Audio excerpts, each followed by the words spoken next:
A gente vai retomar as atividades agora com a primeira mesa da tarde.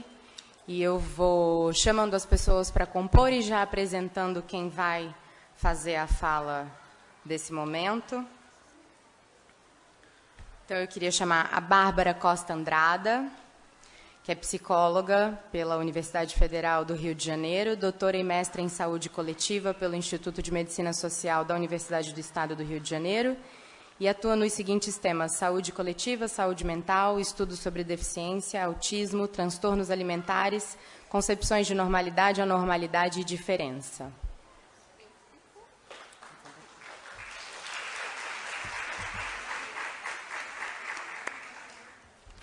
Elíria Yoshida trabalhou em secretarias municipais de assistência social de São Paulo e Taboão da Serra, atuou no Ministério do Desenvolvimento Social, com foco na política voltada às pessoas com deficiência, e atualmente trabalha como colaboradora em uma organização social. Alô.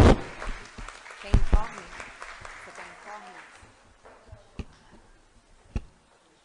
Meire Cavalcante, graduada em Comunicação pela Faculdade de Comunicação Social Casper Líbero, mestra e doutoranda em Educação e Inclusão pela Faculdade de Educação da Unicamp, foi consultora do MEC por meio da Unesco, na área da educação inclusiva, e coordenadora geral de projetos de inclusão na Secretaria Municipal. Coordena regionalmente o Fórum Nacional de Educação Inclusiva no Sudeste.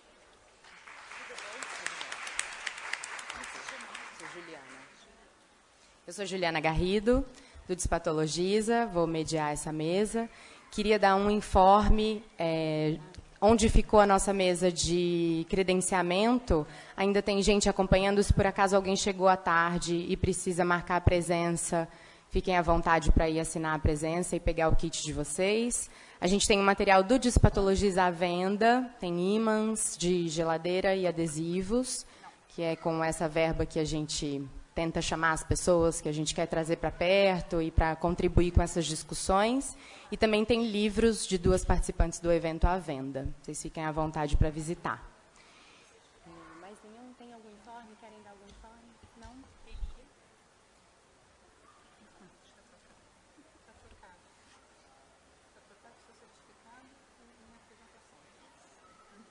Certinho? Então, a gente vai começar a mesa. Vou passar a fala para a Bárbara. Tem que trocar a apresentação. Também? Ah, tá. Não, Mas é você que está cuidando?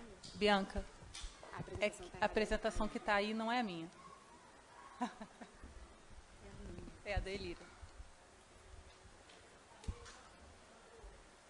Essa, por favor.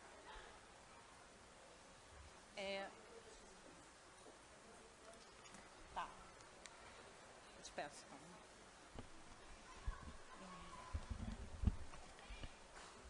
Bom, boa tarde a todas e todos. Queria começar agradecendo a organização do evento pelo convite para estar aqui, cumprimentar meus companheiros de mesa, auditório. É muito bacana estar participando de um evento como esse. Assim, eu achei muito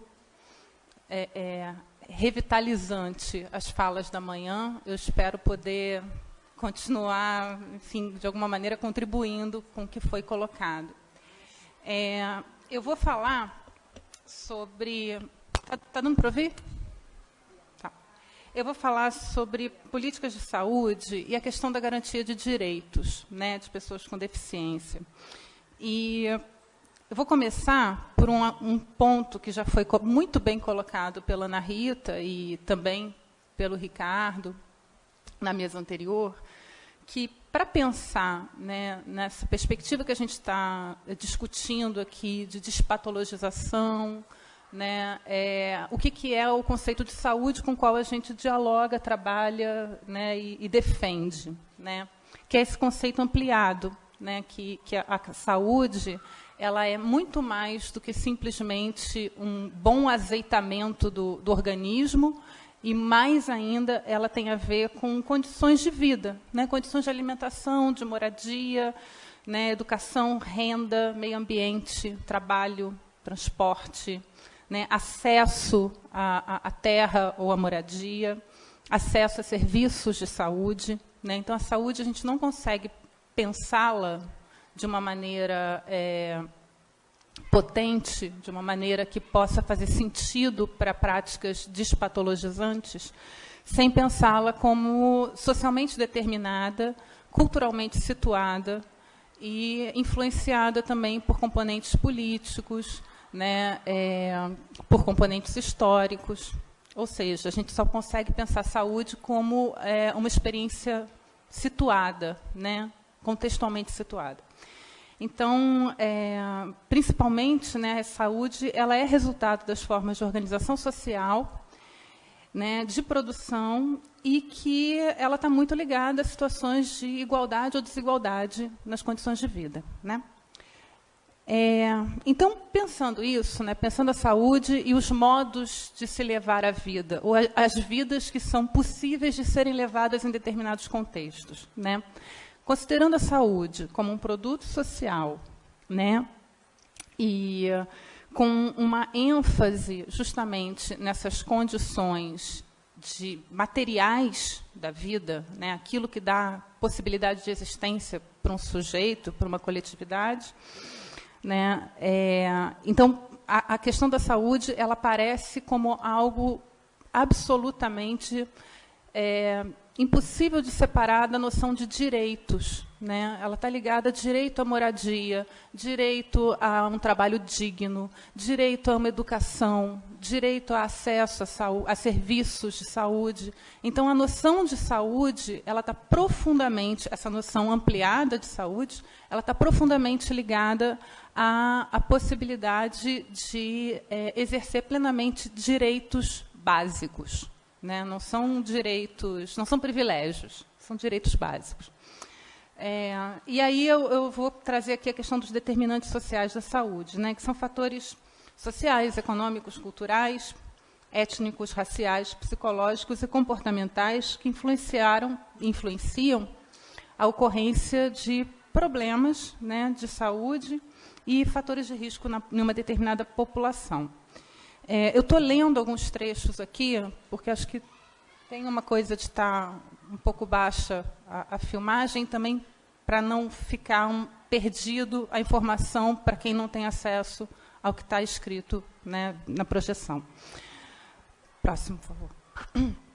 Então, considerando essa relação da saúde com os direitos, né, e pensando o que a gente tem como definido na nossa Constituição, né, na Constituição Federal, a saúde é um direito de todos e dever do Estado. Eu acho que essa ideia ela precisa ser lembrada. Obrigada. Eu vou precisar de um... Não, eu me entendo. Se eu errar, eu acerto depois. Né? Então, ela basicamente diz respeito ao direito a uma vida saudável, e uma vida saudável é uma vida em que os direitos, a moradia, educação, trabalho, estão sendo garantidos, né? Não é apenas a ausência de doença. Está ligada também às possibilidades de inclusão e participação social. Então, é um direito de todos, independente de condições socioeconômicas, independente de situação de deficiência ou de doença crônica. A saúde ela é fundamentalmente a possibilidade de viver uma vida digna e usufruí-la da maneira que for mais plena possível.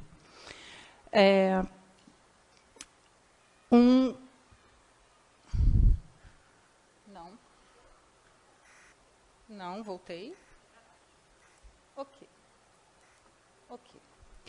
Bom, e a questão da garantia de direitos e da proteção integral. Aí eu vou começar a me aproximar um pouco da legislação do Estatuto da Criança e do Adolescente, que é uma legislação bastante arraigada na noção de proteção e garantia de direitos integrais, né? É uma política de proteção integral. E ela... A questão da garantia dos direitos é que, acho que na mesa anterior o Ricardo falou uma coisa sobre rede, que também serve para entender essa ideia de sistema, né? Não adianta, a rede não são só aqueles, né, aquela coleção de serviços e dispositivos, né, a rede de saúde, por exemplo. Para uma rede, de fato, se tornar rede, né, para um sistema, de fato, se tornar sistema, ele precisa estar bem articulado, ele precisa trabalhar transversalmente, ou seja, atravessando diferentes setores, atravessando a educação, atravessando o setor da saúde, atravessando a assistência social. Então, quando a gente fala de garantia de direitos, pensando em proteção integral, não dá muito para separar o que é da saúde, do que é da educação, né? Não dá para funcionar isoladamente. Porque, se você está funcionando isoladamente, você não está garantindo direito. Você não está promovendo, né, direitos, não está defendendo e nem controlando, né? São os 3 eixos que eu vou falar aqui, né? Então, a transversalidade, ela é o princípio norteador de qualquer sistema e de qualquer rede. É preciso que esteja articulado intrasetor, né, da saúde, com os diferentes serviços da saúde, e intersetor, no caso, saúde com educação, saúde com justiça, saúde com assistência social, e assim vai, né? Então, o sistema de garantia de direitos, ele está estruturado a partir dessa articulação.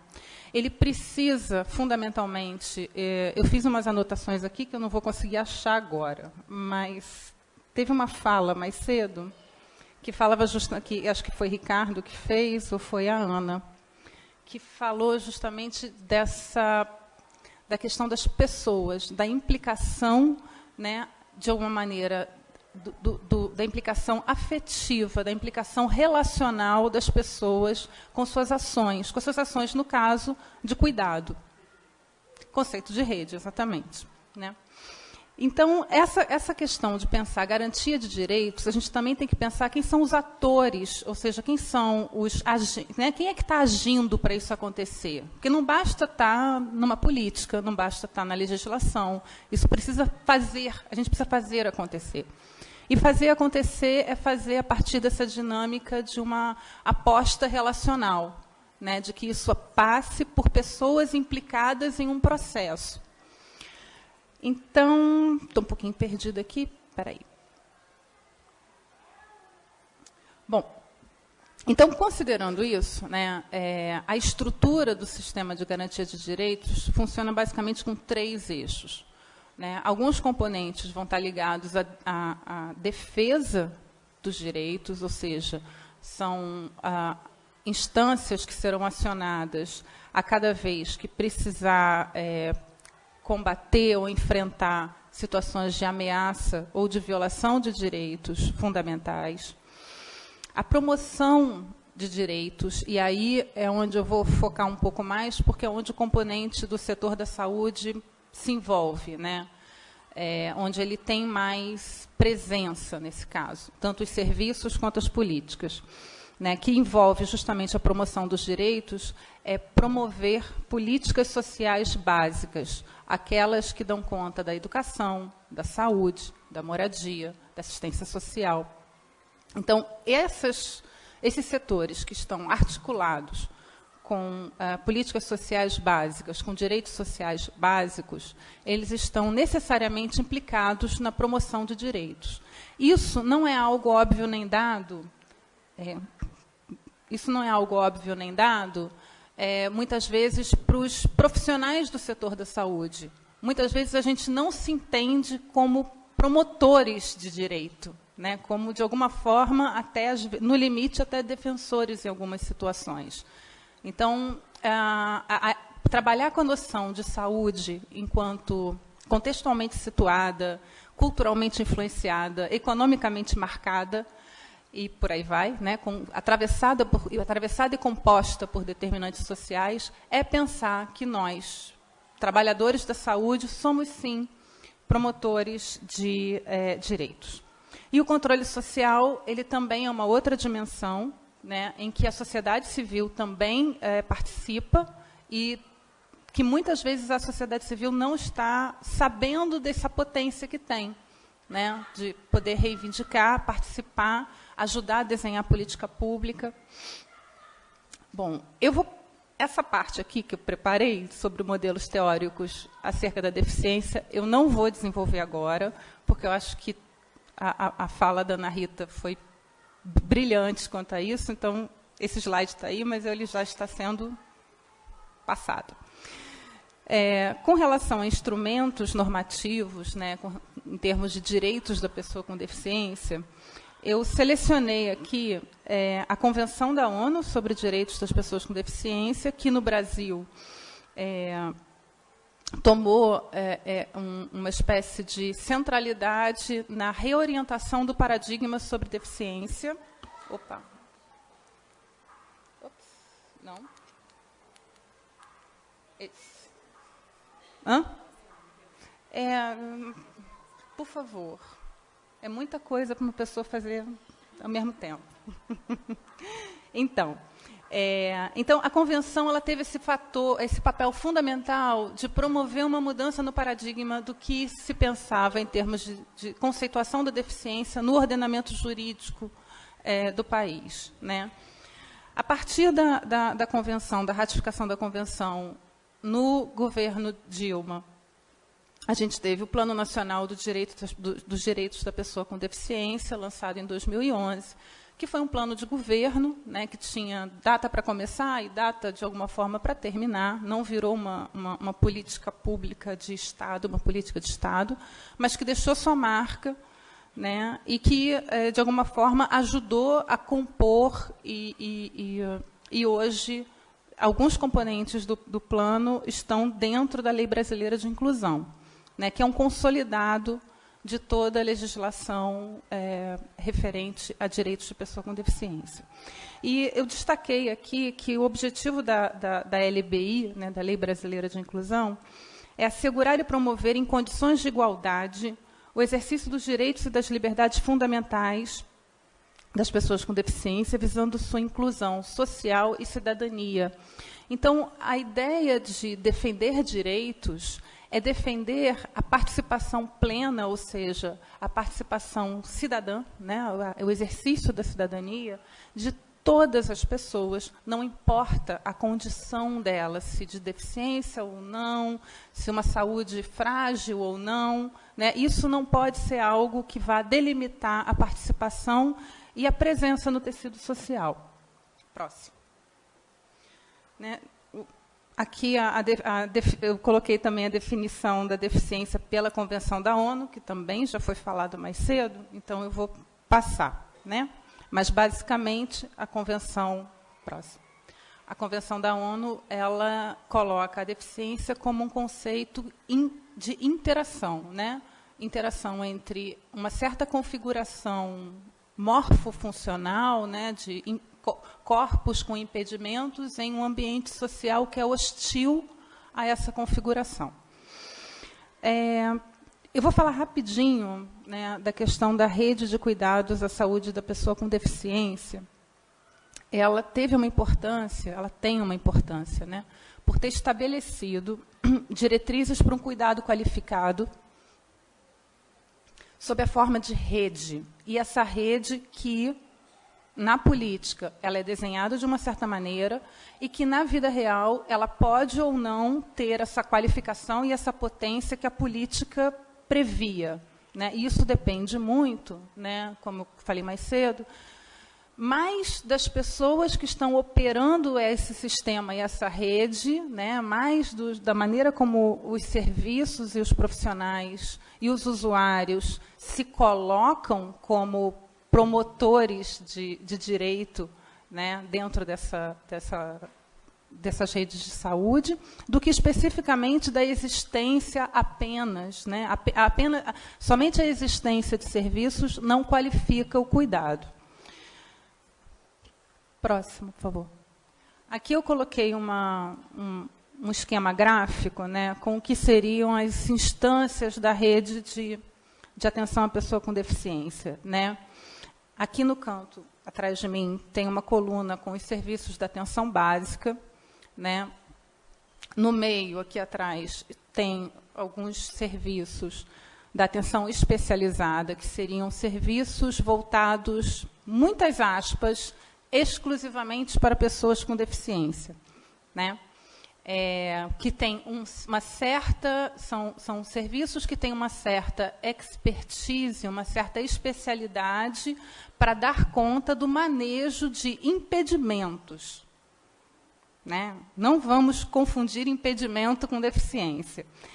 E a atenção hospitalar, que seria alta complexidade, né, que também precisa ser sensibilizada para dar conta das particularidades, né, de pessoas com impedimentos. E aí a fala da Mariana mais cedo me impactou muito, ela contando da vivência dela, né, nos 145 dias de UTI com a sua filha, né? E a importância de se pensar que uma rede hospitalar que pudesse ser sensível, né, não apenas a esse, não está tão atrelada a um certo furor curativo, mas a uma perspectiva mais relacional, talvez tornasse esses 145 dias dela um pouco menos duros, né? E aqui embaixo, que eu não sei se dá para vocês verem, tem uma série de serviços, né, de redes, outras redes que estão articuladas, a saber, a rede cegonha, a rede de doenças crônicas, a rede de atenção psicossocial e a rede de atenção às urgências. Então, a rede de cuidados à pessoa com deficiência, ela só existe enquanto articulada às outras redes e enquanto implicada nessa ideia de que, saúde é direito e de todos. 2, isso não é determinado pelas condições orgânicas do corpo apenas, é socialmente situado. E 3, rede não existe apenas, né, na existência de serviços, de hospitais, de centros de reabilitação. Se as pessoas que estão lá trabalhando não tiverem essas perspectivas, aquele serviço não vai funcionar como um serviço de rede. Próximo. Eu trouxe 2 exemplos que eu não sei se eu vou conseguir ter tempo de falar sobre eles, mas é justamente 2... Né, um já virou uma lei federal, que temos brigado bastante para desmontar isso, e o outro a gente espera que não vire nada. Né? Um deles é o seguinte, são alterações no Estatuto da Criança e do Adolescente, uma alteração no Estatuto da Criança e do Adolescente, que já virou lei federal, e o outro é uma proposta de alteração para a Lei Brasileira de Inclusão. O primeiro caso, né, é da Lei 13.438, ela está ficando conhecida como Lei do Risco Psíquico. E ela modifica o ECA, né, colocando uma obrigatoriedade de um procedimento que a gente, na saúde pública, chama de rastreamento. Né, rastreamento de risco por um instrumento, digamos assim. Né? E o outro é o projeto de lei do Senado, 278, que está de 2016, proposto pelo Romário, que fala sobre a questão do apoio escolar, né, e descaracteriza o parágrafo da LBI sobre apoio escolar, colocando uma espécie de lógica mercantilista ali. Né? Eu vou chegar nela. Primeiro, eu vou falar rapidinho dos problemas colocados pela 13.438. O texto, eu vou ler. É um parágrafo pequeno, essa lei. Diz assim, é obrigatória a aplicação a todas as crianças nos seus primeiros 18 meses de vida de protocolo ou outro instrumento construído com a finalidade de facilitar a detecção em consulta pediátrica de acompanhamento da criança de risco para o seu desenvolvimento psíquico. Eu não vou me deter em cada um desses pontos problemáticos que essa lei coloca, né? Rastreamento, a faixa etária de 0 a 18 meses, né? Um instrumento que a gente, conforme foi investigando, é um instrumento excessivamente rígido, pouco plástico, pouco adaptado à variabilidade de condições e de diferentes populações, né, de crianças que existem no Brasil. E ela tem esses problemas e tem uma outra problemática colocada nessa lei Do outro lado aqui da projeção, eu coloquei uma linha do tempo com as ações que vão desde a primeira proposição do projeto de lei até a sua promulgação. Ela foi proposta como projeto de lei do Senado em 2011, tramitou, parou, ficou engavetada, voltou, ficou meio esquecida até 2015. Não, desculpe, 2017. E aí, no dia 20 de março de 2017, na Câmara dos Deputados, é pedido que esse projeto seja separado de um outro projeto de lei. E, em menos de, 15 dias, né, ela é desapensada, entram com requerimento de urgência, é aprovada e assinada. Sem debate, sem discussão, com 2 pareceres contrários do Ministério da Saúde, 2 pareceres contrários, e isso virou lei. Isso mostra, né, pensando, né, que a relação entre saúde e direitos, e aí tem que pensar saúde, direitos e democracia, né, participação social, isso mostra que o momento que a gente está vivendo, que é um momento de profunda fragilidade do pacto democrático, ele dá espaço para esse tipo de ação, né, em que uma política pública é colocada, né, de cima para baixo, sem participação social, sem controle social, sem discussão entre pares, e, em 15 dias, um projeto que está arquivado há anos é aprovado, mesmo com pareceres contrários do Ministério da Saúde.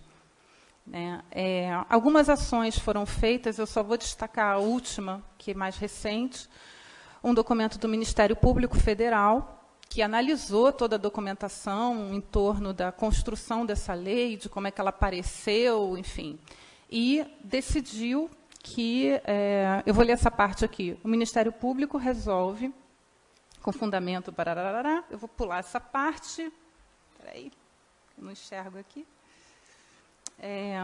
recomendar ao Ministério da Saúde, às secretarias estaduais de saúde e às secretarias municipais de saúde, que se abstenham de regulamentar essa lei. Né? O Ministério Público, até agora, está apreciando essa documentação toda e decidiu que, realmente, essa lei ela fere direitos, ela não amplia direitos. Ela tem uma série de problemas que vão desde um potencial de iatrogenia e patologização, né? Que a Cláudia falou bem disso, né? Sobre problemas de fazer intervenções muito duras e muito incisivas em bebês, e ela também não teve, né, vamos dizer assim, ela atropelou justamente as garantias de direitos das pessoas que estão envolvidas e são alvo da lei. Eu acho que o PLS eu vou deixar para discutir depois, se for o caso. Mas, só para apertar o ponto mais importante desse projeto de lei, ele coloca, né, um parágrafo na Lei Brasileira de Inclusão, prevendo que as famílias poderão escolher seus profissionais de apoio escolar desde que paguem. Né? Então, retira das escolas a obrigação de promover efetivamente a inclusão escolar. Né? E eu vou ficar por aqui, por enquanto.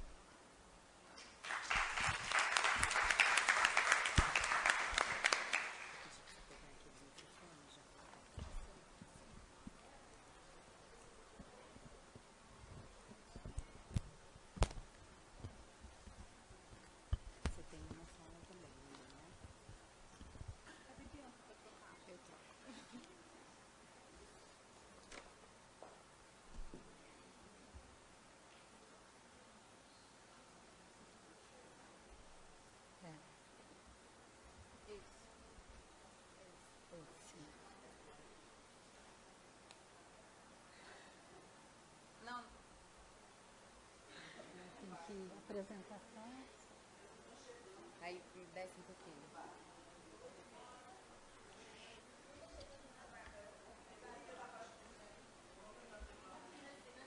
Ali na direita. Aí.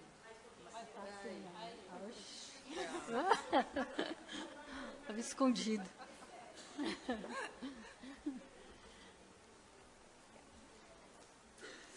Posso começar? Boa tarde. Opa, é forte esse microfone. Gostaria de saudar a mesa, saudar todos os presentes, agradecer aos organizadores desse evento a oportunidade, o convite, a oportunidade de eu estar aqui conversando um pouco com vocês, na verdade, contando um pouco a minha trajetória de trabalho na área da assistência social e na defesa de direitos das pessoas com deficiência. Eu sou psicóloga por formação, mas sempre trabalhei na área, porque eu escolhi trabalhar com as pessoas com deficiência. Eu comecei trabalhando em organização social, como psicóloga, numa organização social voltada à profissionalização de pessoas com deficiência, jovens e adolescentes e jovens com deficiência intelectual. E comecei aí, daí para frente, trabalhei sempre com políticas públicas, com a questão da inclusão dessas pessoas, com a defesa de direitos e também nas prefeituras e no Ministério do Desenvolvimento Social. Então, o que eu vim falar hoje para vocês é um pouco o que eu acompanhei da política de assistência social e sua relação, né, com as pessoas com deficiência, com os direitos da pessoa com deficiência. Eu confesso que preparei uma fala que é muito grande para esses 25 minutos ou 20 minutos que eu tenho. Então, eu vou dar uma corrida, vai ser exatamente o que vocês veem, né, na transparência. Eu peço desculpas às pessoas com deficiência visual, porque tem os slides muito escritos, mas eu deixo o material à disposição que talvez pudesse depois passar para as pessoas poderem acompanhar, né, ou ver melhor qual foi o conteúdo inteiro da fala. Bom, eu vou começar falando sobre o histórico. Você vai passando para mim? Obrigada, me facilita.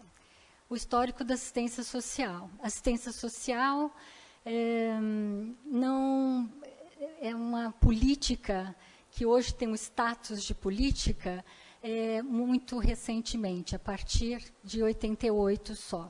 Antes era considerado uma prática social, com ações fragmentadas, uma prática que visava o assistencialismo, a caridade, a superproteção, né, das pessoas que eram público da assistência.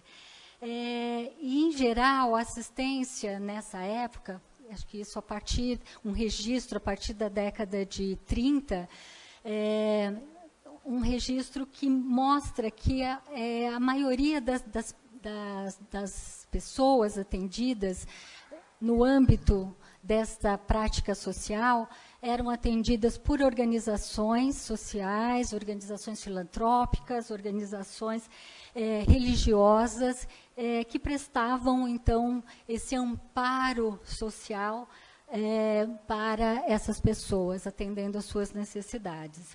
Então, eram essas organizações que ditavam como essas pessoas deveriam ser atendidas. E, em nível governamental, o primeiro organismo que tentou organizar o trabalho dessas organizações para este público que era assistido, então, pela assistência, acompanhado pela assistência, foi o Conselho Nacional do Serviço Social, de 1938, e que, na verdade, trazia uma organização para as famílias que saíam da área rural em função do fracasso econômico, né, e vieram para as cidades atraídas pela industrialização, largaram a área rural e precisavam de um apoio. Então, este Conselho Nacional veio com esse intuito para atender essas famílias, essas pessoas que chegavam, e depois estendeu também para outros públicos, né? considerados também necessitados. E um segundo momento, né, da ação governamental em relação à assistência social foi a LBA, Legião Brasileira de Assistência, que nasceu lá em 1942 e permaneceu vigendo até 1995, e que fazia também esse papel de organizar o trabalho da assistência. E, passou, né, da Constituição de 88, continuou atuando, mesmo com as mudanças que a Constituição, que a gente vai falar mais para frente um pouquinho, sobre a questão da assistência. Em relação à deficiência, as pessoas com deficiência sempre foram públicos da assistência, inclusive nesta época, porque eram consideradas pessoas doentes, pessoas que não se adaptavam ao meio social, pobres, e que eram dignas da piedade e da caridade. E essas organizações prestavam este papel em relação às pessoas com deficiência. A maioria delas ou estava em casa ou segregadas em grandes instituições governamentais e não governamentais. E pouco se trabalhava em termos do desenvolvimento dessas pessoas nessas organizações, que, então, prestavam essa assistência no sentido da subsistência dessas pessoas, os cuidados, né, e não o desenvolvimento delas. Isso durou muito tempo, né, e só mudou... O próximo slide, por favor. E só mudou... Eu estou nesse aqui. Ah, tá bom, estou nesse. Então, o que mudou, o que veio mudando foi com a legislação, e a Constituição foi um marco extremamente importante. A LOAS, que é a Lei Orgânica de Assistência Social, que é a legislação infraconstitucional que regulamenta a assistência social. A política, que é de 93, a LOAS, né?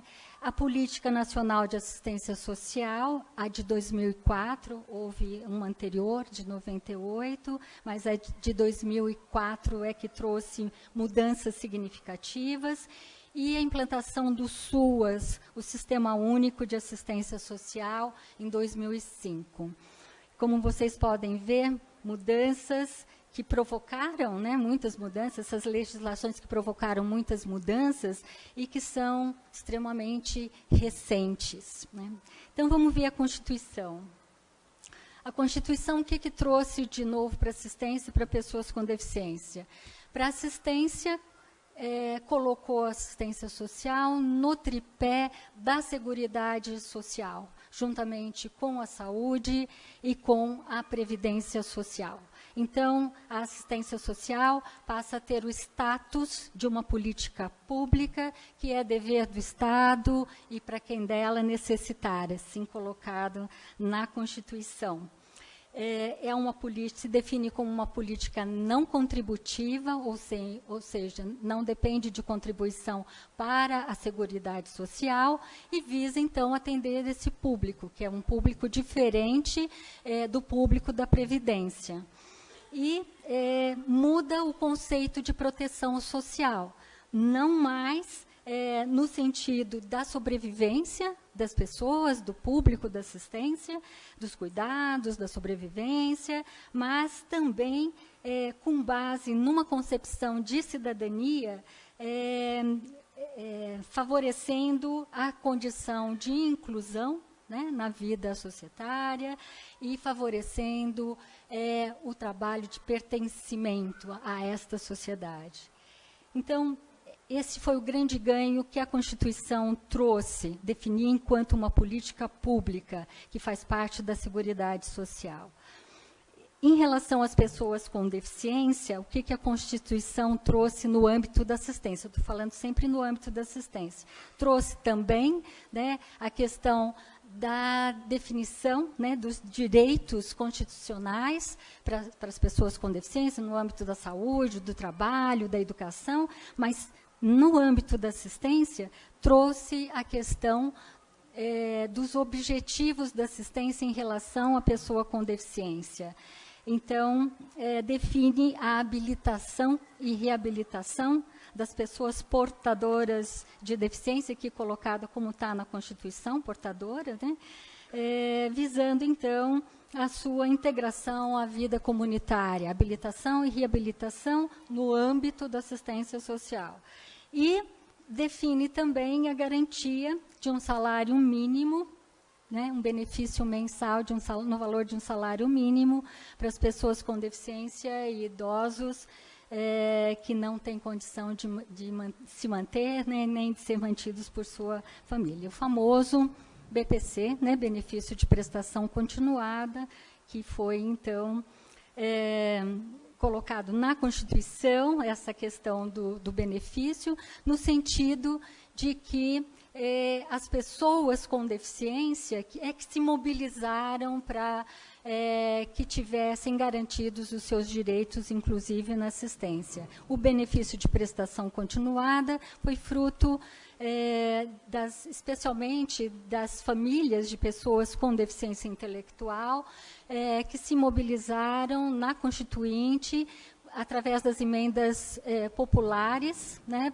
para que tivesse, então, esse benefício. Lutavam com muita dificuldade para manter, né, os filhos com deficiência, e, por isso, essa garantia, a solicitação de um provimento de renda para melhorar as condições dessas pessoas. Então, o benefício que é garantido pela Constituição. E aí, a LOAS. Né? Você mudou para mim? Mudou. Obrigada.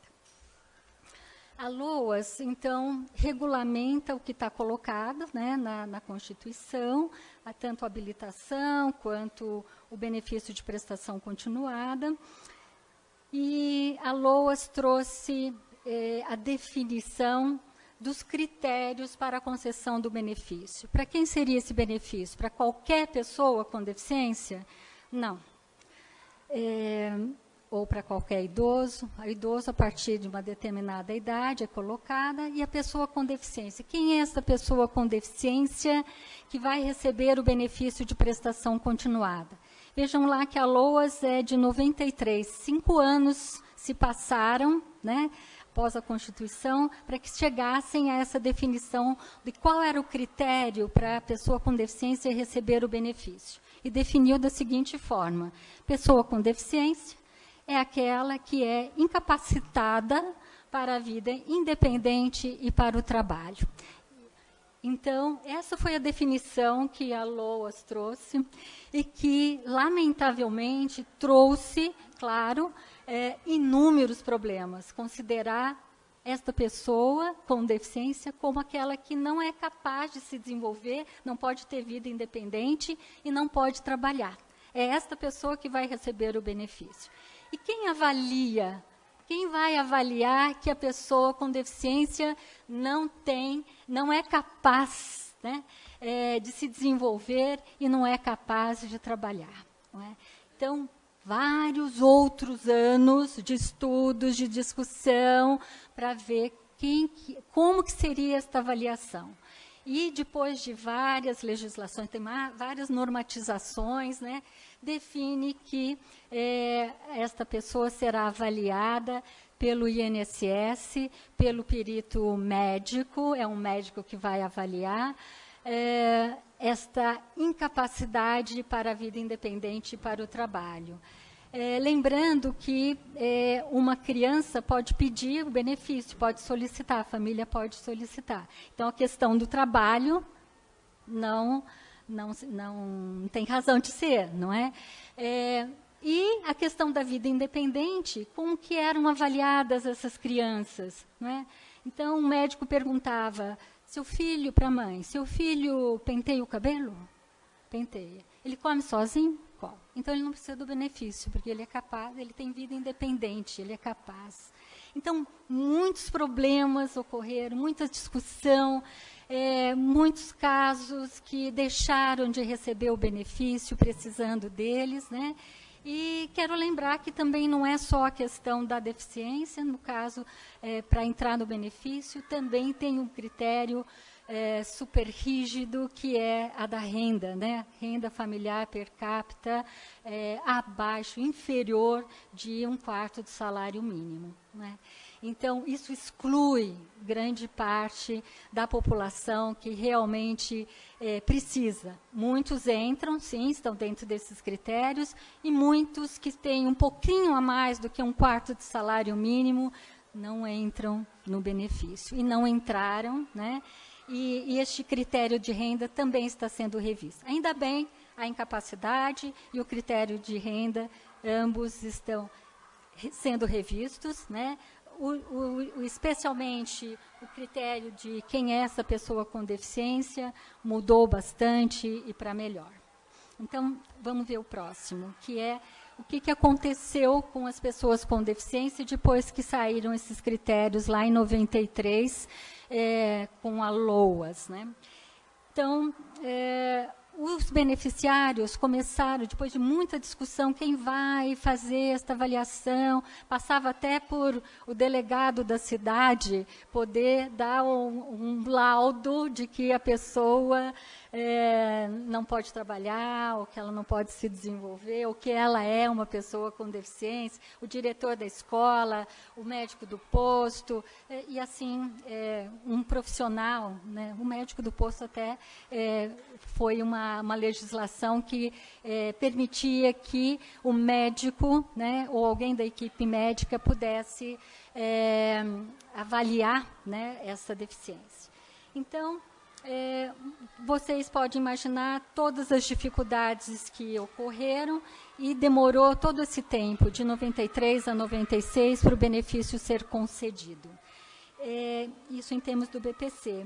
E, em termos de habilitação e reabilitação, não houve nenhum avanço em relação a esta questão. O que é habilitação e reabilitação dentro da assistência social? É igual à da saúde? Não é? E o que se faz? As entidades continuavam fazendo, após a LOAS, continuavam fazendo o seu trabalho, que envolviam saúde, educação, trabalho, financiadas pela assistência social. E o que é feito por essas organizações em termos de habilitação e reabilitação no âmbito da assistência social? As pessoas não sabiam responder. Bom, a gente faz um trabalho com as famílias. Então, isso era considerado habilitação e reabilitação no âmbito da assistência social. Lamentavelmente. E aí, a assistência financiando todas essas ações de estimulação precoce, tratamento dentário, escolarização, né? E que não era o papel da assistência. Se sabia que não era, mas o que era o papel da assistência? Vamos ver mais para frente. Bom, aí, todo esse tempo, não é? De 96, quando começou a ser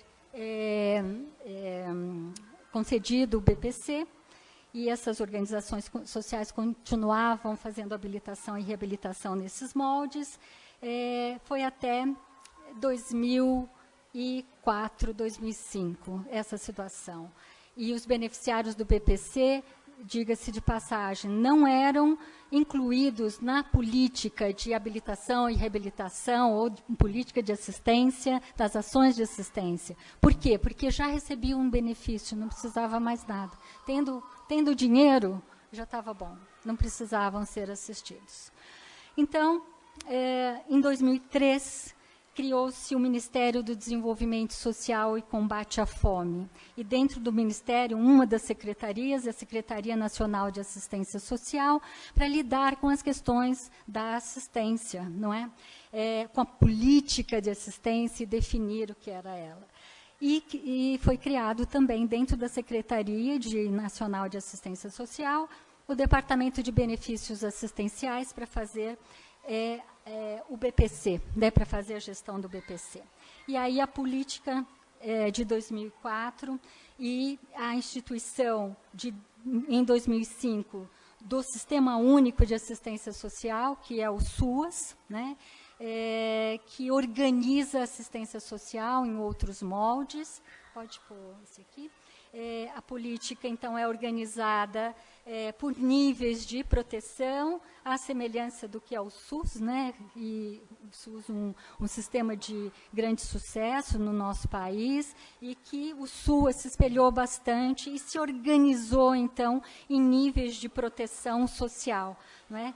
Proteção social básica, proteção social especial, de média e de alta complexidade, organizando também os equipamentos sociais para fazer a gestão, não é, para organizar e coordenar os serviços, programas, projetos dentro da proteção básica e da proteção especial. Então, os CRAS, Centros de Referência de Assistência Social, e os CREAS, Centros Especializados de Referência, né, especializados da assistência social. Foram criados também para atender um público de população em situação de rua, os centros POPs. Né.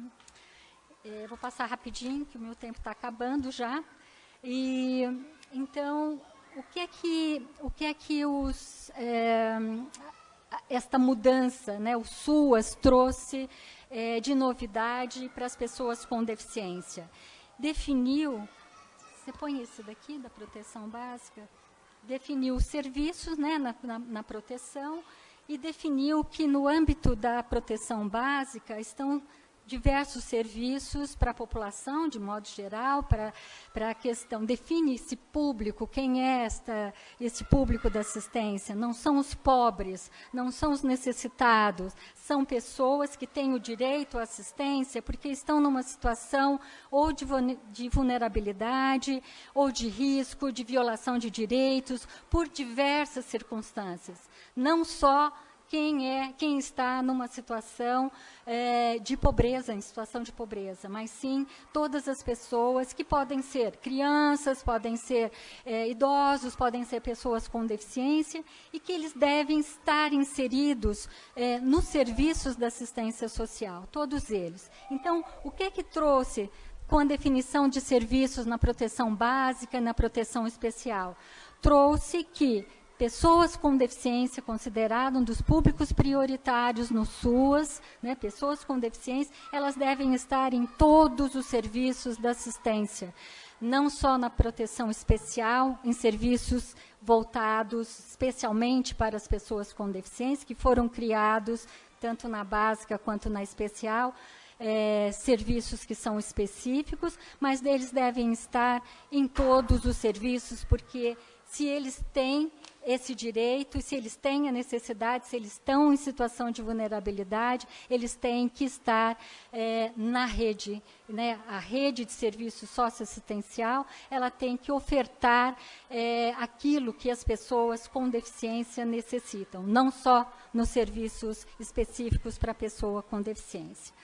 Na proteção especial, tem aí a definição do serviço. Eu quero só destacar as residências inclusivas, que foram um ganho muito grande como alternativa a serviços aquelas grandes instituições que a gente mencionou, um número enorme de pessoas. As residências são para pessoas que não têm a retaguarda familiar, que estão numa situação já de violação de risco, de violação de direitos, não têm aonde morar. Então, a residência inclusiva foi criada para um desmonte, né, dessas grandes instituições, criando, então, locais que atendem um número pequeno de pessoas e que visam não só a moradia dessas pessoas, mas dar condição para que essas pessoas possam ter autonomia, independência e possam alcançar as políticas. De modo geral, essa é a proposta dos serviços na assistência, tanto na proteção básica, nos serviços de convivência, nos serviços de atenção à família, é dar esta possibilidade das pessoas se inserirem, né, ter participação social, eles estarem incluídos. Esse é o trabalho que mudou, não é? Não são pessoas que merecem a caridade. Quero destacar alguns pontos que eu considero bastante importantes que vieram com o SUAS, não é? Alguns eu já mencionei, a questão da prioridade, a questão de não estar só em serviços especializados, mas principalmente com a questão, voltando à questão da incapacidade, em 2007, para o benefício do BPC, para a regulamentação, operacionalização melhor, mais adequada de tantos problemas que tinham para a concessão do BPC, foi editado um decreto 6.214, que é de 2007. Ele, então, define incapacidade, que está lá, incapacidade para a vida independente por trabalho, ele define num parágrafo o que é incapacidade. Só que esta incapacidade é a definição que está na CIF para incapacidade, porque no Brasil, não sei se todos sabem, mas foi traduzido inadequadamente, né? O que é classificação internacional de funcionalidade, incapacidade, não é incapacidade, é deficiência, porque a Organização Mundial de Saúde define deficiência e não incapacidade. Mas aqui, como na legislação brasileira, na edição brasileira da CIF, está incapacidade, então se absorveu a definição de incapacidade, se colocou para o BPC. Então, não mais a pessoa que é incapaz, né, de realizar as suas atividades, né, mas a questão da restrição de participação, de atuação, está na interação com o meio, porque é a definição da Organização Mundial de Saúde e que está na convenção, né, e que posteriormente foi absorvida. E no BPC, então, o primeiro passo foi esse, de mudar o conceito de deficiência. E, com isso, mudou a forma de avaliar, não só o médico, perito do INSS, mas também mudou o instrumento, que é baseado na CIF, e mudou também a avaliação social, porque a assistente social do INSS também avalia essa pessoa que vai estar pleiteando o BPC, para ver as condições. Ela pode ter os impedimentos, né, na estrutura do corpo, mas ela também tem que ser avaliada nas condições. Muitas vezes os impedimentos não são tão acentuados, mas as condições sociais dessa pessoa são extremamente acentuadas e coloca essa pessoa em situação de risco, e aí ela pode acessar o benefício. Então, esse foi um grande ganho com esse decreto, e um outro ganho foi a definição de deficiência, né, o conceito de deficiência, que está na convenção e que foi absorvido também pelo SUAS, né, e então mudou-se a LOAS se adequou, né, a convenção, porque a convenção foi colocada como a legislação máxima, né, dos direitos da pessoa com deficiência, porque ela consta da Constituição. Lá em 2009, ela passou a constar da Constituição. E toda a legislação infraconstitucional, ela deveria se adequar ao conceito de deficiência promovido, colocado pela Convenção. E a LOAS foi a primeira a fazer isso. Então, não mais incapacidade, mas aí o conceito que você já conhece, que já foi falado, a Ana já falou e tal, né?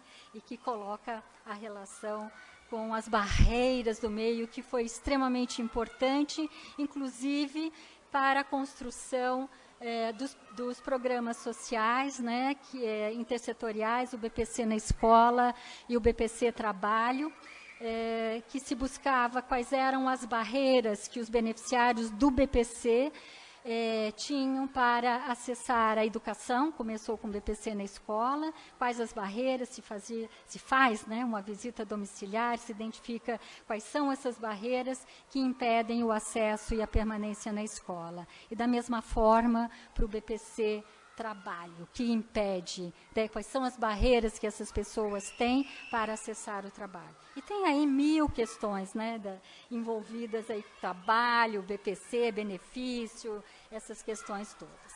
E por último, eu quero só destacar a questão da habilitação e reabilitação, que em 2011, né, houve uma resolução do Conselho Nacional de Assistência Social, a resolução número 34, que finalmente definiu o que é habilitação e reabilitação no âmbito da assistência social.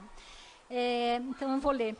É um processo, foi definido assim, é um processo que envolve um conjunto articulado de ações de diversas políticas, isso é muito importante, no enfrentamento das barreiras implicadas pela deficiência e pelo meio, cabendo à assistência social ofertas próprias para o fortalecimento de vínculos familiares, um trabalho com a família, a matriz da assistência é a família. Então, fortalecimento de vínculos familiares e comunitários, assim como a autonomia, isso que a assistência deve fazer, promover a autonomia, a independência, a segurança, o acesso a direitos e a participação plena e efetiva na sociedade. Então, acho que contemplou e hoje se organiza, né, o trabalho com as pessoas com deficiência no que é chamado habilitação e reabilitação, nem se usa tanto esse termo, mas o trabalho que ainda organizações sociais fazem em conjunto, né, sobre a coordenação do SUAS, é um trabalho dentro dessa perspectiva de favorecer a autonomia, a independência e a participação social das pessoas com deficiência. Então, era isso, esgotou meu tempo, né? Muito obrigada.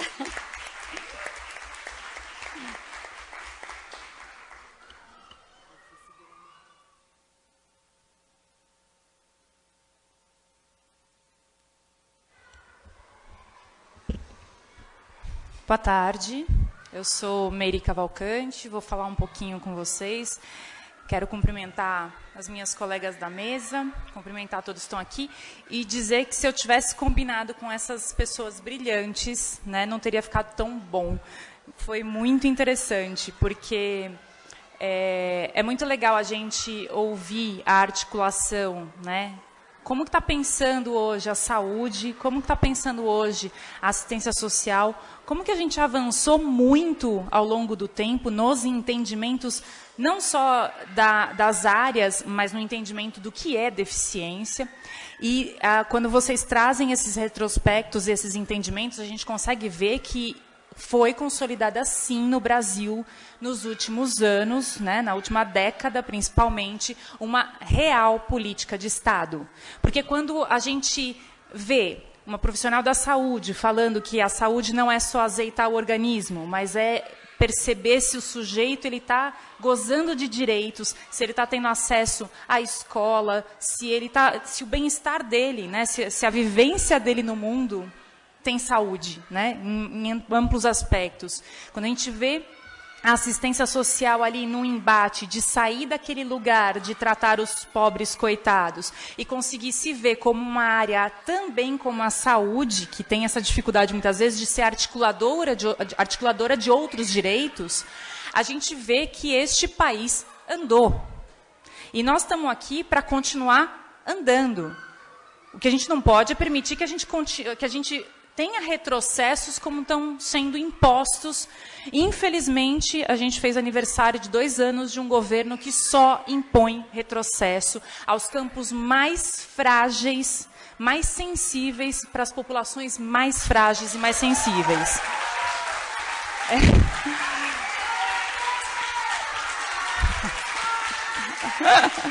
E Lula livre. Gente, desculpa politizar essa mesa, mas para mim é impossível não fazer isso, porque eu acho que, olhando toda essa construção que está sendo feita, a gente olha uma emenda constitucional como foi a 95 de 2016, que barra os investimentos nos gastos públicos, atingindo a assistência social, a saúde e a educação, principalmente. Ou seja, miserável tem que morrer mesmo se não serve para limpar meu banheiro. Ah, não consegue pegar um ônibus, o problema é seu. E aí a gente vai voltando à idade da pedra nas práticas, no financiamento e, infelizmente, nas políticas públicas, né? Então, eu gostaria de abrir a minha fala chamando atenção para que, nos momentos de ruptura, né, nos momentos de crise, principalmente democrática que nós estamos vivendo, também serve, apesar de ser muito dolorido e muito perigoso, também serve para a gente tomar posição, também serve para a gente se conscientizar do que a gente tem construído. Porque o tempo todo a gente metralhado com informação de que o Brasil não presta, de que nada aqui funciona, que a escola pública é uma porcaria, que o SUS tem que ser desmontado. Não, a gente não ouve isso o tempo todo? Então, eu acho que é importante ter essa mesa aqui, eu acho que ela é muito importante para a gente ver que a gente tem convergência, essas pautas todas e essas políticas públicas que a gente está discutindo aqui, elas estão totalmente convergentes com o que eu vou discutir, que é a educação, né? Eu anotei, antes de eu falar, eu tinha, claro, preparado outra fala, aconteceu uma coisa no meio do caminho, que aí eu tive que mudar minha fala hoje. Mas antes de eu falar sobre o material que está circulando, não sei se vocês já viram, acho que a Bianca já falou desse material, ele foi feito que nem pastelaria, gente, mas deu tempo. Eu vou falar desse material, mas antes eu queria conversar um pouquinho com as minhas colegas da mesa. Eu fiz algumas anotações que eu acho importantes da fala delas, tá? Em relação ao que a Bárbara trouxe, né, desse entendimento de que saúde é muito mais do que a ausência de uma doença do corpo, né, ou uma doença da mente, a gente está falando também nesse aspecto com relação à escola. Educação é muito mais do que o sujeito sair lendo, escrevendo, fazendo conta e sabendo qual é o ônibus que ele vai pegar para ir para o trabalho. E quando a gente está falando do público com deficiência, é impressionante como ainda é vulnerável a legitimidade da pessoa com deficiência de estar na escola.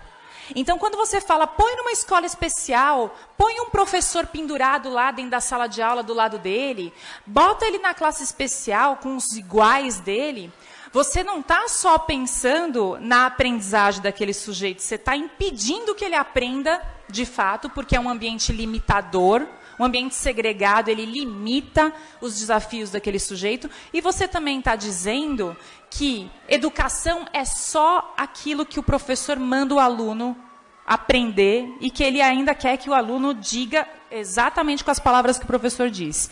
É uma educação bastante estúpida, né? Esse entendimento de educação. O contrário também é um problema. Bota a criança com deficiência na escola porque ela vai socializar, não precisa aprender. Então, a gente está discutindo, no âmbito da saúde, no âmbito da assistência social e também no âmbito da educação, o que são essas áreas? O que é a escola? Para que ela serve? A quem ela está servindo? Se não for para todo mundo, que ela se reinvente. Agora, não vamos agora, no século XXI, começar a retomar discussões sobre classe, escola especial, atendimento especializado, né? Um sujeito que estuda toda aquela deficiência, porque agora que eu sei da deficiência, eu vou poder ensinar o Joãozinho. Como já se viu um negócio desse? Né? Não faz o menor sentido. Então, é legal porque a gente está aqui nas mesmas lutas, né? E se durante muito tempo escola especial foi entendido locus, onde você ensina umas letrinhas lá, ensina uns negocinho, mas também você tem o físio, o fono, o TO, e o psiquiatra, tudo na escola. Né? O que acontecia? Eu pego a fala da minha colega Elíria. Né? A educação também, por muito tempo, bancando a saúde, principalmente, serviços de saúde. Então, vocês veem que quando fala de deficiência tem uma confusão danada, né? Então, a escola que tem físio, TO, fono. O que acontece quando a gente tem uma política de Estado que entende a pessoa com deficiência como um cidadão de direito? Você pulveriza a vida dela nos vários serviços e a legitima nesses espaços. Você pega e fala, não, manda para a escola especial, porque lá ele vai ter todo atendimento. Que bom, com que dinheiro? Dinheiro público, convênio, ótimo. Aí ele chega de manhã, sai de tarde, passa de segunda a sexta lá dentro. Gente, vocês pararam para pensar que se tiver uma dor de dente no fim de semana, não vai nem achar que pode ir no posto do lado da casa dele, porque lá não é o lugar dele. Então, a pessoa com deficiência está em situação de vulnerabilidade social e econômica, tem que acionar, sim, a assistência social. Não é a escola especial que vai fazer isso. Mas, por muito tempo, a assistente social estava lá dentro daquela escola, daquela instituição. Né? Tem dentista, tem lá os serviços especializados para odontologia lidar bem com pessoas com deficiência. Então, você vê que a gente, conforme a gente vai colocando no âmbito do Sistema Único de Saúde, no âmbito da assistência social, serviços para pessoas com deficiência dentro dos equipamentos, né, do locus previsto para toda a população, você tira aquele, vamos dizer, aquele feudo, aquele lugar de gente que veio do céu para ajudar os coitadinhos, que muitas vezes, infelizmente, são instituições que não abrem mão do modelo médico da deficiência, que querem manter pessoa em escola especial, porque, na verdade, quer manter os convênios da educação, da assistência social e da saúde todos no mesmo lugar. E dinheiro público, defendo, não tenho medo de cara feia, tem que ir para coisa pública. Enquanto a gente precisar bancar toda essa transferência para entidades que se dizem hiperespecializadas, na verdade, a gente está deixando de fortalecer o sistema público de assistência social, de educação e de saúde. Né? Ah, mas o sistema de saúde não está preparado. Não tem maca ginecológica para mulher que anda em cadeira de rodas. Vamos providenciar. Vocês não vão me dizer, então, que já que não tem, eu mantenho não tendo e mando todo mundo, a mulher que usa cadeira de rodas para fazer um Papanicolau, um exame, ela tem que atravessar a cidade inteira, porque só lá na entidade tem, porque tem um convênio, porque eles são especializados. Então, quer dizer, os sistemas precisam, sim, de ter garantia do dinheiro público para se especializarem em gente. Onde já se viu? Eu tenho um equipamento de odontologia, mas se chega uma pessoa com deficiência, eu não posso atender porque ela tem deficiência. Eu não posso mais permitir, acho que ninguém aqui pode mais naturalizar que os serviços sejam segregados. Eu não estou dizendo que não tem que ter serviços especializados. Claro que tem, né? Tem os equipamentos de alta complexidade, enfim. Mas eu estou falando que no atendimento básico da assistência social, uma escola de educação básica, do âmbito do Sistema Único de Saúde, você achar que não precisa ter os equipamentos que servem a todos acessíveis e equipados para atender a comunidade com deficiência, é fortalecer esse sistema, né, que envia dinheiro público sistematicamente para entidades privadas. Eu sou contra organizações sociais? Absolutamente não. Porque são parceiros, muitas vezes, e são gestores de dinheiro público muito sérios e competentes. Mas eu acredito que, enquanto a gente ficar dependendo de atenção básica, de saúde, de assistência social e educação básica, de uma terceirização, nós estamos ainda com um déficit muito forte. As organizações sociais, elas deveriam estar aí para ajudar a gente a dar passos adiante e não ofertar o básico. Né? Dito isso, vocês vão entender um pouquinho, e só um parênteses, gente. Não posso deixar de falar isso, tenho falado onde eu vou. Nós estamos vivendo um caos, porque a gente presta muita atenção no fla-flu do executivo na hora da eleição e vota em qualquer um para o legislativo. Então, a gente precisa tomar cuidado em quem a gente está botando, porque essa lei que a Bárbara falou sobre que foi votada a toque de caixa, foram as pessoas que estão lá e que, teoricamente, são representantes de todos nós. Né? Então, a gente presta muita atenção na guerrinha que acontece de quem vai virar prefeito, presidente, não sei o quê, e a gente não está muito ligado nas eleições para o legislativo. Causa 2 anos, por causa de um legislativo muito, muito retrógrado, bastante criminoso. Então, enfim... Eu vou parar por aqui, porque eu estou meio indignada, e vamos para a segunda parte da minha indignação. Cadê a Bianca? Vai me ajudar? Cadê ela? Hã? Então, é porque eu precisava só ajuda para ir passando esse trem aí. 10 minutos, gente, vou correr, prometo. Vamos lá. Enfim, o que está acontecendo hoje, né? No dia... A gente tem uma política nacional de educação especial na perspectiva da educação inclusiva. Quem aqui é da educação? Só para eu ter ideia, a maior parte das pessoas. Eu vou falar rapidinho. A gente tem uma política de 2008 que simplesmente virou do avesso o que a gente sempre entendeu sobre educação especial. A educação especial, desde sempre, foi entendida como uma modalidade substitutiva à escola. Eu vou lá, pego a criança com deficiência, matriculo numa classe ou numa escola especial, e isso era educação especial.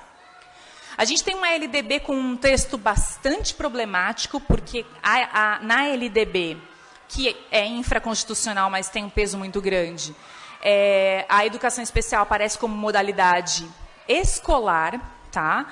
E isso, apesar desse texto tá assim, não se pode entender uma legislação que seja de maneira inconstitucional. A Política Nacional de 2008 veio corrigir e deixar bem claro, a educação especial não é substitutiva da escola comum. Então, essa política vem em 2008 e diz o seguinte: a educação especial é uma modalidade, sim, porém não escolar. Ela é transversal a todas as outras etapas, níveis e modalidades de ensino. O que quer dizer? Que ela está ali como parceira para o processo de inclusão acontecer, seja no ensino superior, na educação básica, na educação infantil, enfim, na educação de jovens e adultos. A educação especial, então, passa a ser posicionada, e isso vira um enfrentamento no campo político e ideológico muito forte, principalmente de entidades que historicamente se consolidaram como escolas especiais, né? E a política, então, agora faz 10 anos e sofre um ataque, né, até que achei que demorou, mas veio, né, de uma tentativa de ser substituída por um outro texto. Tá? O que houve de ganho com a política? Além de reposicionar a educação especial como uma modalidade de apoio à inclusão na escola comum, a política também veio, junto com a resolução número 4 e o decreto 6571 de 2008, vieram para posicionar o que é o atendimento educacional especializado, que está lá na Constituição como um direito da pessoa com deficiência, mas, por causa daquele texto melequento da LDB, sempre foi entendido, o AEE, como substituição da escola. Então, a resolução número 4 vem para regulamentar a política, dizendo o seguinte, que o atendimento educacional especializado é direito, sim, da pessoa com deficiência, só que ele não substitui a escola.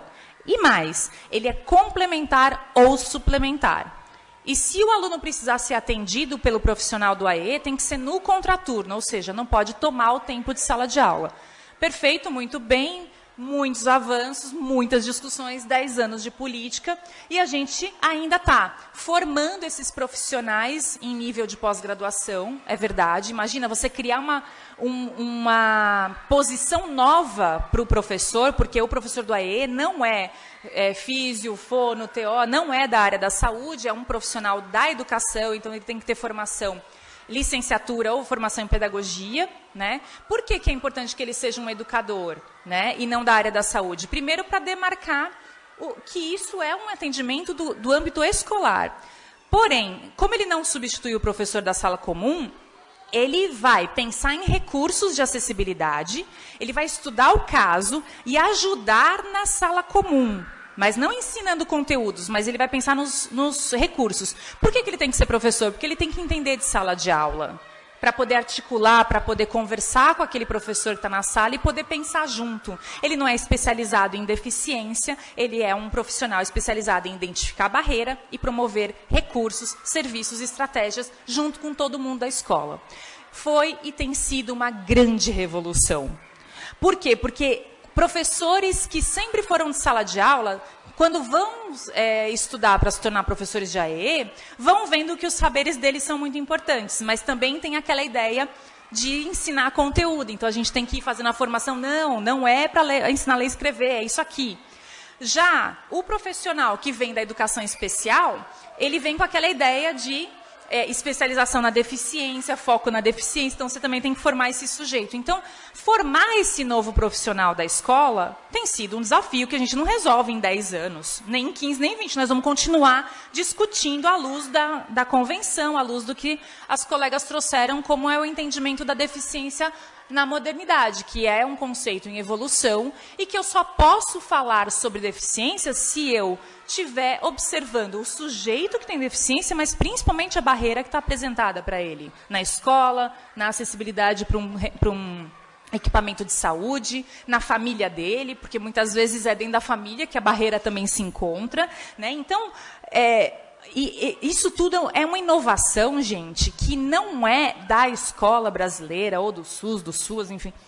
É uma evolução moral e ética da nossa sociedade. E o Brasil está muito bem, obrigado. A gente tem ido muito bem. Uma das grandes políticas públicas reconhecidas no mundo é a política de educação inclusiva no Brasil, que a ONU reconheceu em 2011 como inovadora. Então, a gente está caminhando de uma maneira tão importante, é óbvio que uma hora isso ia ter rebote.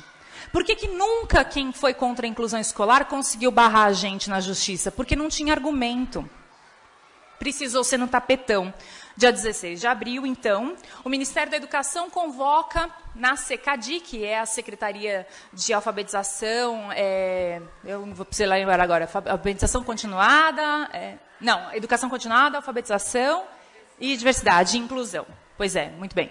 A SECADI, então, faz uma reunião com os... Aspas, gente, está no site deles, nesse material aqui, no anexo 2. Com ampla participação das entidades de pessoas com deficiência. Que bonitinho. Sabe quem estava na reunião? Federação Nacional das APAES, que sempre bombardeou o processo de inclusão escolar. A Organização Nacional de Cegos do Brasil, que sempre bombardeou, né? A Naira está aqui balançando a cabeça, né, Naira? Porque você sabe, né, a briga que nós temos. E o Instituto Nacional de Surdos, o Instituto Benjamin Constant, ou seja, e outros mais, a Pestalozzi, enfim, a galera que se inconformou, sabe por quê, gente? Porque o Sistema Único de Saúde, o Sistema de Assistência Social e a educação básica, as escolas públicas, começaram a atender a sua clientela.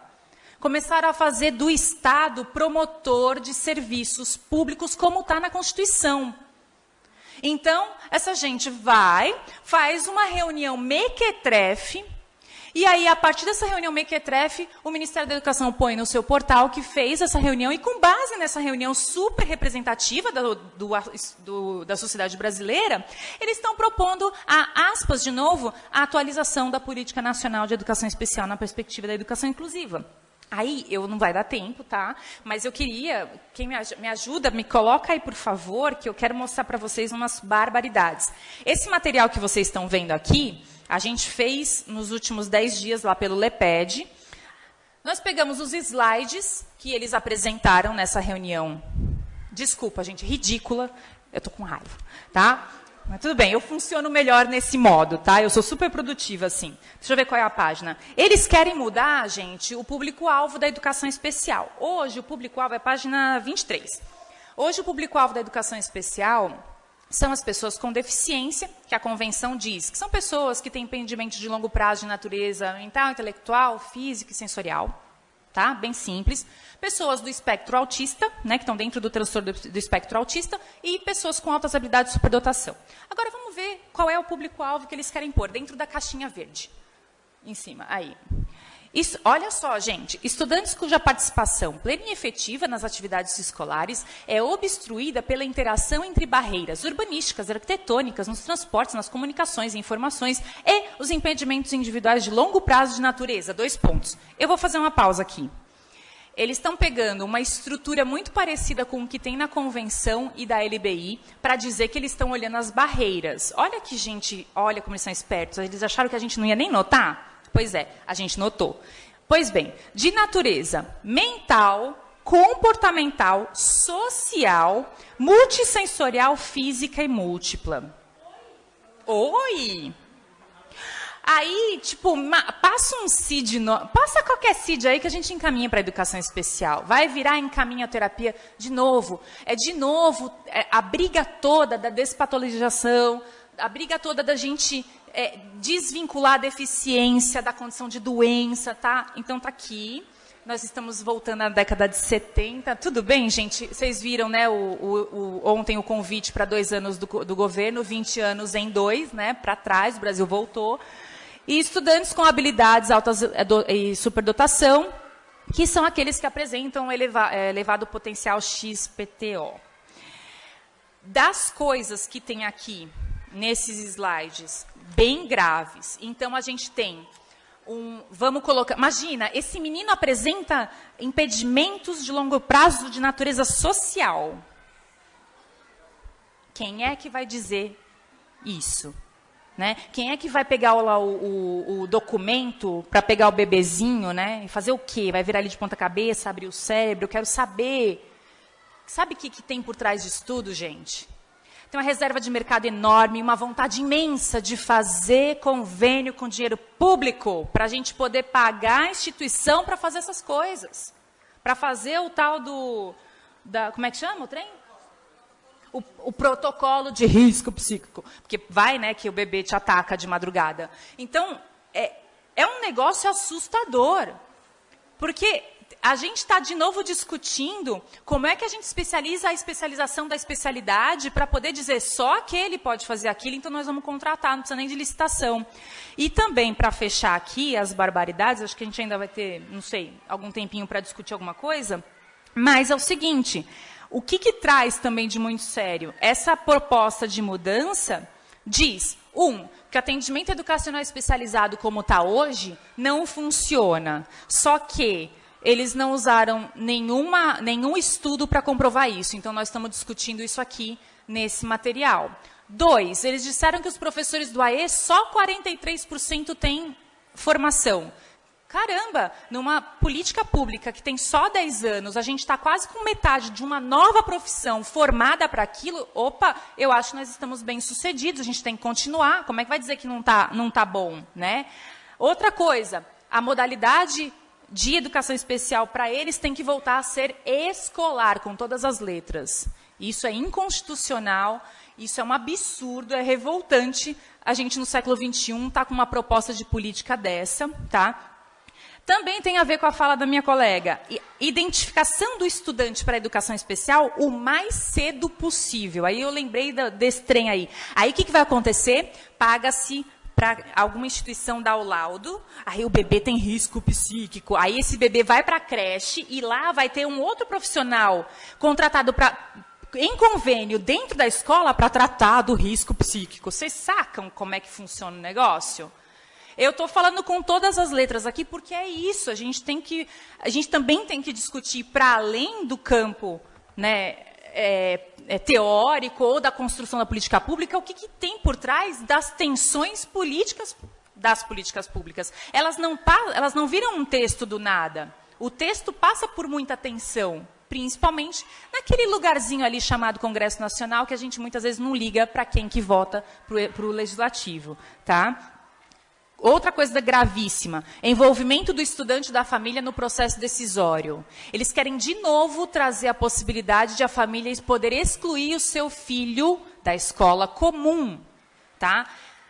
Aí, plano de desenvolvimento individualizado feito pelo professor especializado, eles não falam mais em AEE, e esse professor especializado vai também colocar as metas de aprendizagem, ou seja, de novo nós vamos ter aquela educação especial que cheira a mofo, dá vontade de espirrar, de tão mofada que está, e enquanto a gente está discutindo como que o cuidador não vira aquele apoio pedagógico, a Bárbara também trouxe aqui o projeto de lei do Romário, que é aquela coisa estapafúrdia, qual que é a intenção? Que você tenha um aluno com deficiência, então tenha alguém para ajudar na atividade escolar.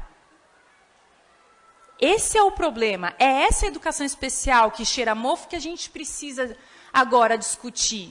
Porque tirar da responsabilidade do professor o seu lugar de professor daquela criança. E dizer que existe inclusão quando tem um profissional da educação num cantinho fazendo uma provinha ou uma atividadezinha adaptada, que a adaptação curricular é outra coisa que esses caras colocam aqui como proposta, é um retrocesso sem precedentes para a educação brasileira. Tá? Então, por fim, aquele computador tá ligado, Bianca? Aquele computador está lá... Posso falar, então? Ali naquele computador, quem quiser, está no site do change.org. Em 3 dias, a gente já está com quase 5.000 assinaturas para mobilizar, para eles não mexerem na política.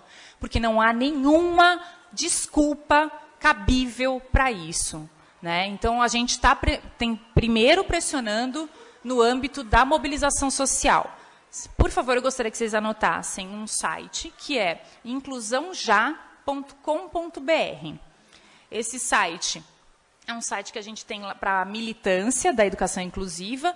O primeiro post que vocês vão achar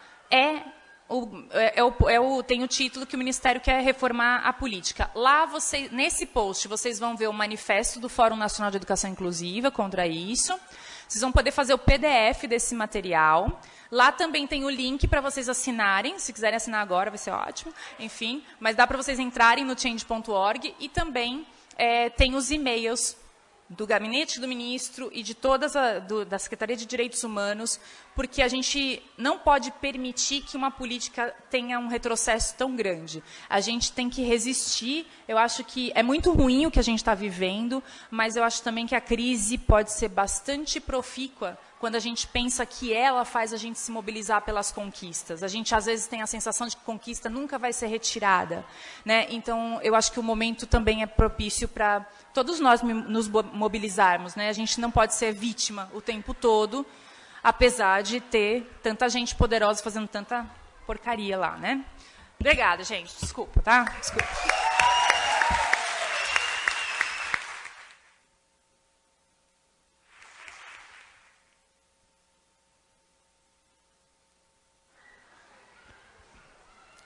Bom, primeiro eu queria manifestar meu prazer enorme de estar nessa mesa, mediando essa conversa, porque eu acho que o principal para a gente falar de política pública é pensar que dinheiro público tem que estar em serviços públicos.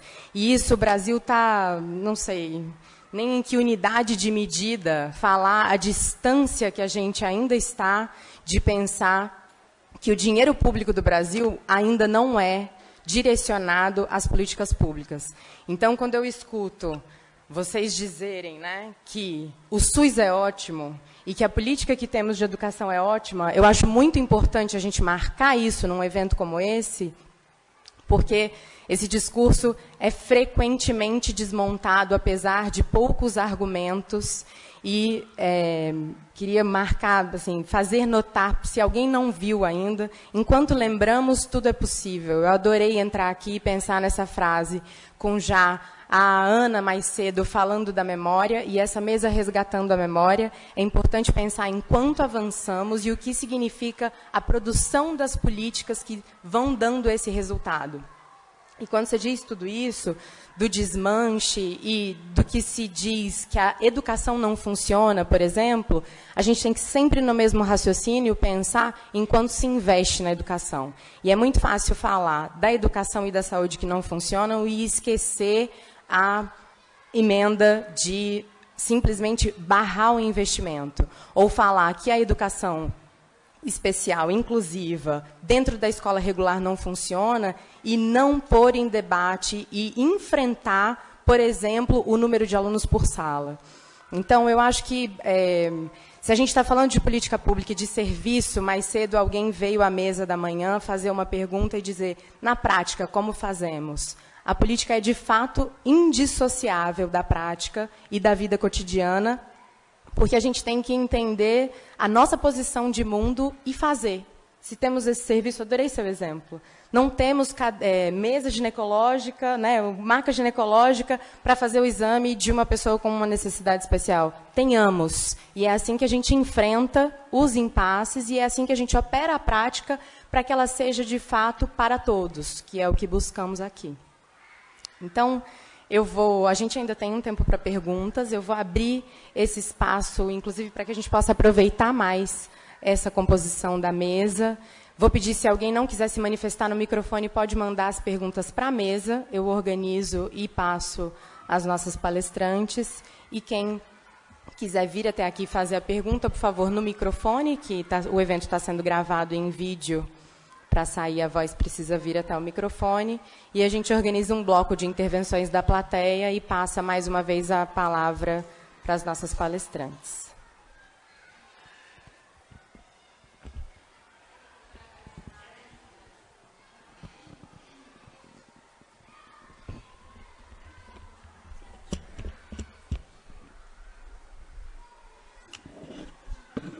Boa tarde. Obrigada pelas palavras. Eu sou Lisbeth, sou professora da rede pública, a tal chamada professora especialista do AEE, que eu brigo para não ter esse rótulo, mas é muito difícil, né?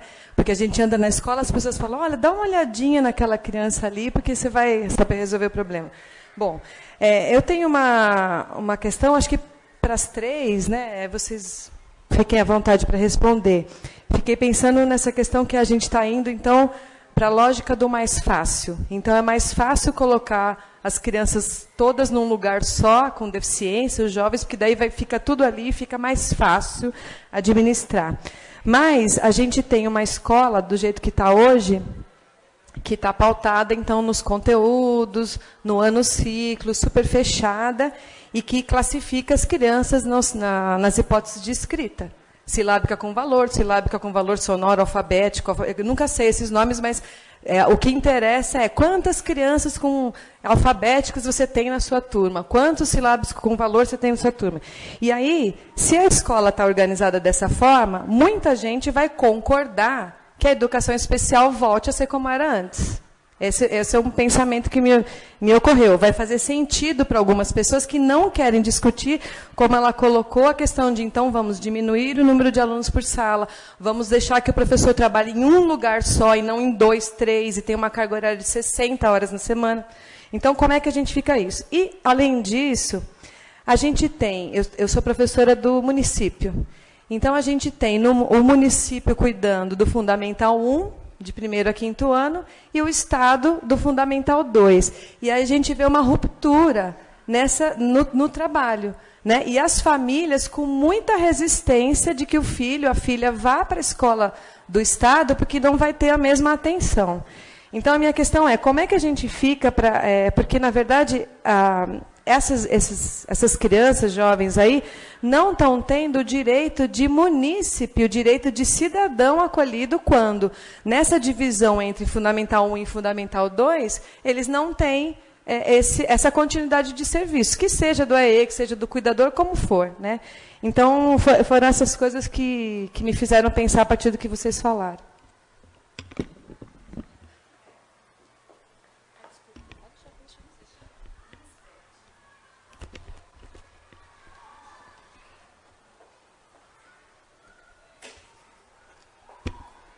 Boa tarde, meu nome é Rafael, eu trabalho no Instituto Alana.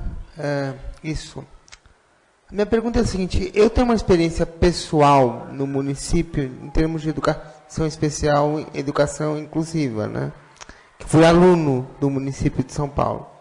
E havia vários casos em que um professor de AE era obrigado a atender 3 ou 4 escolas, num lugar que eles chamavam de escola polo, né? Quer dizer, o aluno não tinha relação nenhuma com aquela escola, senão ir até aquela escola e fazer o atendimento de educação inclusiva. Eu queria saber como que um professor consegue lidar com essa questão, porque é muito mais complicado, né? Você coordenar, imagino que seja muito mais complicado você conseguir coordenar os esforços com 3 grupos de professores diferentes numa escola que você não tem uma relação mais direta.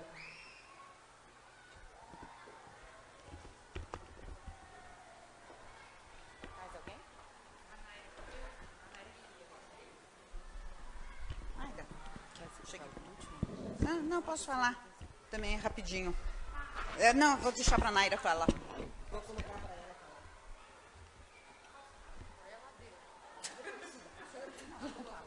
falar. Ladeira abaixo, né? Eu ia... Gente, boa tarde. Bom, primeiro, uma alegria, né, Elíria, Meire, encontrar aqui e ouvir vocês e sentir que eu fiz um pouquinho parte dessas histórias todas. E eu queria apontar duas questões, queria que vocês, e a Bárbara também, comentassem. Uma diz respeito ao conceito da convenção, que, primeiro, eu acho que é importante a gente ter muito claro que o conceito da convenção não é de deficiência. É de um segmento populacional, que é de pessoas com deficiência. Eu acho que é importante a gente trazer isso muito à tona, porque quando a gente fala da deficiência, da condição no nível do corpo, a gente está falando de uma coisa, de uma condição individual. Quando a gente fala de pessoas com deficiência, a gente está falando dos sujeitos de direito público, né, sujeitos da convenção. E aí a convenção traz uma questão ali, que pessoas com deficiência, incluem aquelas com impedimento de longo prazo, de natureza física, mental, intelectual, sensorial, né, e as interações todas. E a gente sabe que o mental diz respeito a um movimento internacional de sobreviventes psiquiátricos, e aí inclui, né, como sujeitos da Convenção de Direitos Humanos da Convenção, as pessoas com os transtornos psicossociais. O Brasil não conseguiu avançar nessa discussão.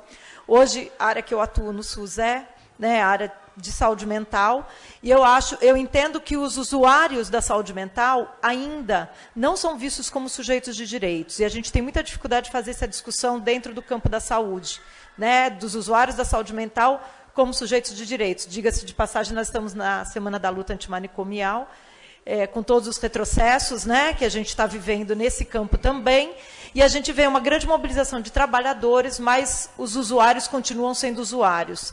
Eu acho que a gente precisa fazer esse debate dentro da perspectiva da convenção. E outra questão que eu acho que a gente precisa falar, e tem tudo a ver com o que a Elíria, a Meire e a Bárbara falaram, que, na verdade, a questão da inclusão, né, e da participação social, e da participação das pessoas com deficiência nos espaços públicos, é uma questão econômica, muito mais do que cultural, ou tão econômica quanto cultural. Eu não sei, não tenho essa medida.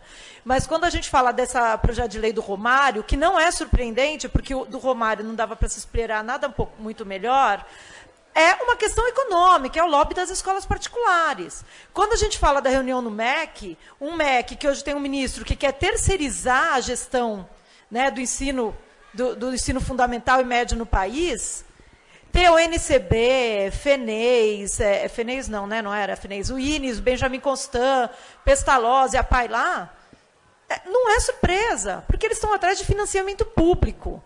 Né? E por muitos e muitos anos, o recurso público que foi para essas federações foi muito maior do que o recurso da educação pública para pessoas com deficiência. Então, eu queria trazer um pouco essa discussão da distribuição de renda no país, e é um campo de estudo que eu tenho entrado atualmente, que a gente faz uma luta nos movimentos sociais por um reconhecimento de identidade, mas a gente abandonou a luta pela distribuição de renda. Né? E isso é uma questão econômica, nós estamos vendo hoje no país, quanto mais os pobres estiverem lavando as privadas da elite branca e heteronormativa desse país, melhor. Né? E as pessoas com deficiência estão incluídas no segmento mais empobrecido da população brasileira. Eu acho que a gente precisava fazer um pouco essa discussão, não sei se vocês topam enfrentar esse debate, mas era isso. Muito bom vocês estarem aqui, meninas. Beijo. Bom, sou eu agora? Não, imagina, era você mesmo. Eu só queria saber se tinha mais... Bom, eu sou Maria Aparecida, e acho que, antes de qualquer coisa, a democracia já, né? Acho que eu já está precisando. Eu me motivei a vir falar em função da sua fala. Eu sou pediatra, sou da área da saúde, e eu acho que a gente cai em algumas armadilhas. Bom, primeiro, adorei a mesa. Né? A gente cai em algumas armadilhas que nos colocam. Né? Então, lembrando que a linguagem não é neutra, né? É mais fácil colocar numa sala todos os problemas juntos, mas é mais fácil para quê? Não é para ensinar. Né? Não, mas acho que a gente precisa... Né? Quer dizer, não é mais fácil para ensinar, é mais fácil para lucrar, para ganhar dinheiro, para segregar, para controlar, para excluir, né? Então, acho que a gente precisa, quer dizer, não é que é mais fácil, né? É voltar, né, lá atrás, quando eram segregados. E estamos voltando, né? Estão voltando os manicômios, nada mais adequado do que isso. Então, é só para... E acho que outra armadilha também é a seguinte, é quando você coloca, ok, a escola não está legal, né? A escola regular, tá? Mas também dizem assim, olha, quando tirou da escola, estou fazendo o paralelo com a área da saúde, você tirou da escola especial e colocou, está perdendo, né? Porque vai colocar nessa. Tá bom, essa daqui está ruim. Mas perdeu o quê? Porque antes funcionava? Eu acho que não. Eu acho que essas crianças não eram ensinadas, não eram sujeitos de direito, não eram cidadãos, eram segregadas, controladas, excluídas e objeto de exploração capitalista. Então, não perdeu nada. Quer dizer, se essa escola aqui não fizer nada, trocamos nada por nada. Então, essa é melhor. Paramos de privatizar o público. Mas acho que a gente precisa ter claro e parar de cair em armadilha e desmanchar a armadilha. Não é mais fácil, não. É mais confortável para os olhos da elite branca, heteronormativa, saudável, sem problema, que não manca como eu, que não é curupira, né, Bianca? E por aí vamos.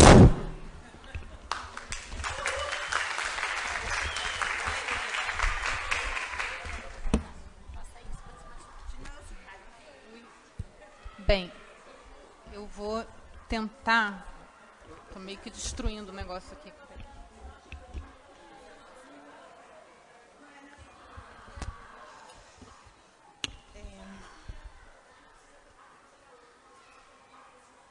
Eu vou, como coordenadora, assumir esse ônus. Tá. Eu pedi para elas serem muitíssimo breves. Ou não, ou nem vamos. Não sei. Vamos ou não vamos, Bianca? Temos um horário apertado de encerramento do auditório e que, se a gente não liberar mesmo para a próxima mesa, a gente vai interromper a mesa seguinte, porque o auditório precisa ser fechado. Então, infelizmente, a gente não consegue continuar essa conversa no tempo e no nível que a gente gostaria. Mas uma salva de palmas para a mesa. Eu queria só...